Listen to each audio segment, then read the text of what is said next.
আসসালামু আলাইকুম। আজকে আপনাদেরকে যে বাড়িটি দেখাবো এটি একটি টিন শেড বাড়ি।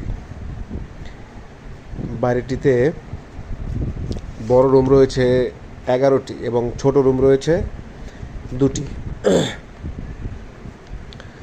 এবং ওয়াশরুম বাহিরে, রান্নাঘর বাহিরে, গ্যাস সংযোগ সহ। এই বাড়িটিতে প্রায় প্রতি মাসে ভাড়া আসে 40,000 টাকা। এই বাড়িটি ইপিজেড সংলগ্ন শিল্প এলাকা হওয়ায় ভাড়ার চাহিদা সবসময়ই রয়েছে এবং এই বাড়িটিতে যাতায়াত ব্যবস্থা খুবই ভালো। বাড়িটির সাথে 20 ফিট রাস্তা রয়েছে। বাড়িটির দাম চাওয়া হচ্ছে 65 লক্ষ টাকা। যোগাযোগের জন্য স্ক্রিনে দেওয়া নাম্বারে যোগাযোগ করুন।